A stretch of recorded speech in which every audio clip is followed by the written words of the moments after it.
Hey everyone, looks like the Pro Jolt is a thing right now because not only Dart Zone is offering one. I'm your host Dave, welcome to that.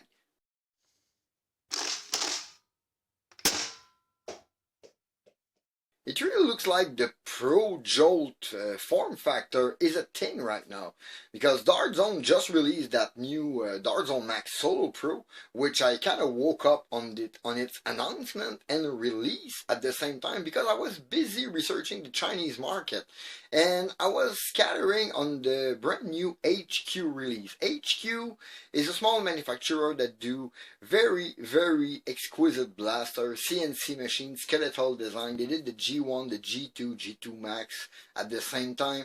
The G3 was a shell loading shotgun 2-round, was kind of a small blaster with a very high price. And now they are going to release the C330, which is a single shot pistol. But the thing that caught my attention here was the HQS1. This little blaster. Basically, it's a foldable, one-shot pull-prime pistol. Pretty much like a Dart Zone Max Solo Pro. If you put them side to side, they are very much alike. They both fold to fit in your pocket. They both are pull-prime. They both are seal breech. But at the exception that the HQS1 is all CNC. I understand here that they are both the same principle, that they are both kind of the same blaster, and they were both announced at the same time. So I will not ask who copied who here. I think this is just synchronicity. It's two different people thinking of the same thing, but I think it's more like the hobby was ready for this kind of small blaster. Hear me right here. I love how my high-end blaster, intricate blaster with a lot of feature in them. But this simplicity, when you want to innovate, sometimes you need to go simpler and go back to the roots. And how better to go back to the roots of the hobby than to go to the Jolt. I think right now it's the time for Nerf to announce the Jolt X. It's right now, yeah. If you want to release one, Nerf, go ahead, run, release one. Kind of the same price as the Dart Zone and you will sell a lot. But going back to this HQS1, I mean, an all CNC blaster is going to have a higher price than the Dart Zone Max Solo Pro. Dart Zone Max Solo Pro is $15. This HQS1 is more like $45. Yes, you can buy 3 of the Dart Zone Max Solo Pro for this HQS1. But it's not exactly the same thing. They are identical, but they are very different. It would be pretty much like comparing this thing and this thing. This one would be the Dart Zone Max Solo Pro with a metal barrel and a plastic body.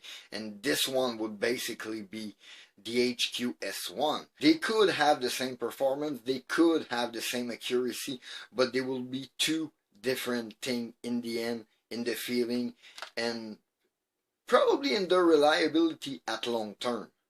And this brings me to what I think is the advantage here.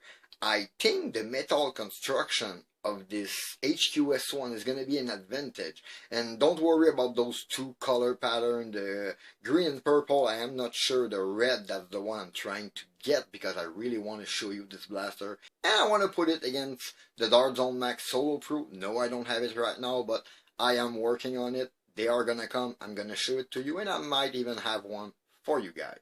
As I said, that simple of a blaster, I think, is a step up, is an innovation in the hobby, because how much more can we innovate into, let's say, a spring-powered blaster, because this is a spring-powered blaster, let's compare orange with orange, how much more can we innovate on it?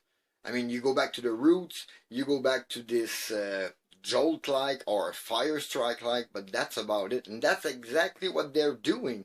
I mean, the C330 from HQ is going to be a single-shot, breech-load pistol. That's why I think for HQ, this little S1 was a way to get known outside of the Chinese domestic market because they could have exported this blaster. I mean, it's going to be easy to pass custom. It's basically like a keychain once it's folded. And the more affordable price on it of about 45 United States dollar will make it more accessible, more than, let's say, a G3, which the price range can go from 300 United States dollar to 1,000 and more.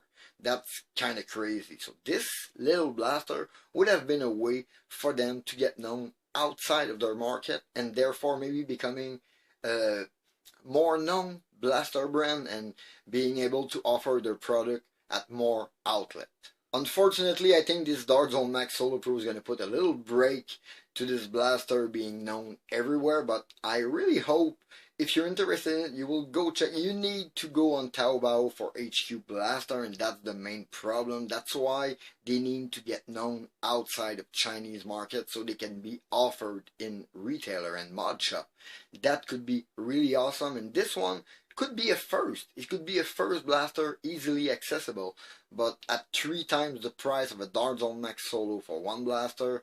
Yes, they are different. It's not going to be the same feeling, but most players are going to have plenty enough with the Dart Zone Max Solo, which I understand. It look like an awesome blaster. I really can't wait to have it between my hands. But this HQ S1 is just a notch more. And with those two simple blasters, I would really love to see Nerf come around and release a Jolt X to go against those, and probably another company, maybe Busby. And come on, Worker, release one. I want to see a little Pro Jolt war out there. Yeah, I think that's it for this small video. In the meantime, you can always follow me on Facebook and Instagram at @ThatOldNerfGuy. Please leave a like and comment, subscribe for more content. Don't forget to hit that bell to notify for my latest video. This was Dave Fatag. Thank you for watching. See you next time. Bye.